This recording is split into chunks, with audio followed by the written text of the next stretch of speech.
2월 4일 KMA 뉴스브리핑입니다. 대한의사협회는 정부가 신종 코로나 바이러스 방역의 골든타임을 놓치고 있다고 경고했습니다. 최대집 의협회장은 3일 4차 대국민 담화를 통해서 정부가 발표한 후베이성 입국 제한 조치는 실효성이 없다며 중국 전역을 입국 제한 대상으로 확대해야 한다고 지적했습니다. 또 감염병 경보 수준도 현재 경계 단계에서 최고 수준인 심각 단계로 높여야 한다고 말했습니다. 이날 최 회장은 정부의 미흡한 대처로 감염병이 더욱 확산하면 의협은 정부에 책임을 묻겠다고 강조했습니다. 최재욱 고려의대 교수도 방역관리 전반에서 문제가 드러나고 있다며 메르스 사태의 실패를 되풀이할까 봐 우려된다고 말했습니다.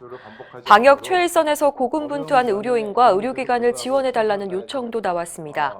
박홍준 의협 부회장은 메르스 사태 때문에 병원이 파산한 곳도 있다며 지원 방안을 제도화해야 한다고 강조했습니다. 한편 4일 오전 8시 현재 국내 신종 코로나 바이러스 감염증 확진자는 15명, 접촉자는 913명입니다. 방금 전해드린 것처럼 의협이 정부에 책임을 묻겠다는 말까지 했는데요. 이렇게 강경한 입장을 보이는 데는 그럴 만한 이유가 있습니다. 최대집 회장은 지난달 26일 긴급 기자회견을 열어서 중국 입국자에 대해 전면적인 입국 금지를 고려해야 한다고 발표했었죠. 그런데 3일 뒤 박능우 보건복지부 장관은 불가능한 일이라고 일축해버렸습니다. 이후 중국에서 사망자가 급격히 늘어나자 의협은 2차, 3차 대국민 담화를 통해서 입국 제한을 확대하라고 계속해서 정부에 촉구했습니다. 그러자 복지부가 어제 발표한 게 후베이성을 방문한 모든 외국인의 입국을 제한하는 조치인데요. 이게 실효성이 전혀 없다는 겁니다. 중국 정부가 이미 후베이성 항공편을 봉쇄한 데다가 입국자가 거기를 거쳤는지는 확인할 방법이 없기 때문입니다. 의협은 우한뿐만 아니라 항저우와 광저우, 정저우, 창사, 난징 등 5개 지역을 제한할 것을 요구하고 있는데 이번에는 정부가 전문가 단체의 말에 귀를 기울일지는 주목됩니다. 병원의 퇴근 시간이 되면 의사들이 쓰는 전자의무기록 시스템이 자동으로 꺼지는데요. 이런 EMR 셧다운제가 신종 코로나 바이러스 대응에는 장애물이 될 수 있다는 지적이 나왔습니다. 의사 입장에선 진료하던 환자를 그냥 두고 퇴근할 수 없기 때문에 다른 의사 아이디를 빌려서 계속 진료할 수밖에 없는데요. 만약 환자가 신종 코로나 바이러스 감염자라면 사태가 심각해집니다. 감염자와 접촉한 의사는 아무것도 모른 채 다른 환자를 진료하고 아이디를 빌려준 의사가 엉뚱하게 감시받게 되는 겁니다.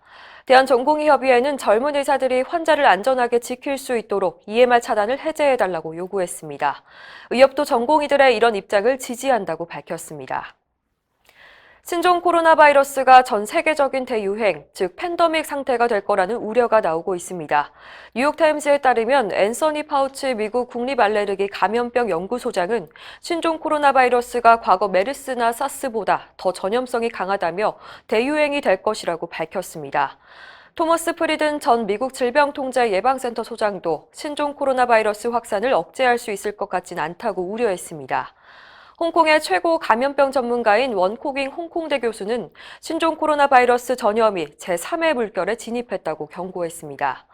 한편 미국과 홍콩 매체들은 신종 코로나 바이러스 감염자 수가 중국의 발표와는 달리 10만 명을 넘어섰을 것이라는 분석을 내놓고 있습니다. 신종 코로나 바이러스를 잡기 위해서 세계 각국이 치료제와 백신 개발에 뛰어들고 있습니다. 최근 중국에서 신종 코로나 바이러스를 배양하는 데 성공했고 홍콩과 이탈리아에서도 성과가 나오고 있습니다. 특히 미국은 3개월 안에 백신을 개발하겠다고 선언했는데요. 전문가들의 시각은 회의적입니다.